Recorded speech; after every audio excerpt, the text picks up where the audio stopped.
ஆடிய திருப்பாதம் அம்பலத்திலே நின்ற அண்ணாமலையாரை கைதொழுது விஸ்வாமித்திர மகரிஷி தான் செய்கின்ற யாகத்தை காவல் காப்பதற்காக தசரத சக்கரவர்த்தியிடம் சென்று ராம லட்சுமணர்களை அந்த யாகத்தை காவல் காப்பதற்காக அழைத்து செல்கின்றேன் என்று கூறி அழைத்து வருகின்றார்.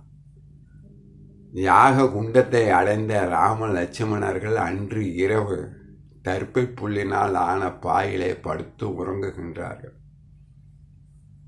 அதிகாலையிலே எழுந்த விஸ்வாமித்திரர் ராம லட்சுமணர்களை பார்த்து,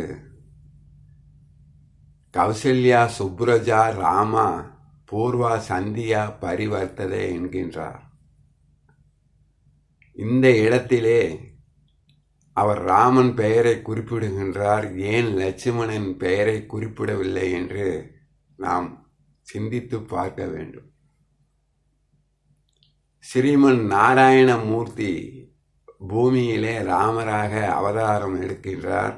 அந்த ஸ்ரீமன் நாராயணமூர்த்தியின் படுக்கை அறையாக பாம்பாக ஆதிசேஷனாக வைகுந்தத்திலே இருந்தவர் நமது லட்சுமணன். பூமியிலே உலக உயிர்களை காவல் காப்பதற்காக உலக உயிர்களை ஜீவராசிகளை உய்விக்க வந்த உத்தமராக ராமபிரான் அவதாரம் எடுத்தபோது அவருக்கு தொண்டு செய்து ஊனிலும் உடலிலும் உயிரிலும் அவரை காவல் காப்பதற்காகவே அவதாரம் எடுத்தவர் வைகுந்தத்திலே ஆதிசேஷனாக பூமியிலே ராமருக்கு உற்ற நண்பனாக உறுதுணையாக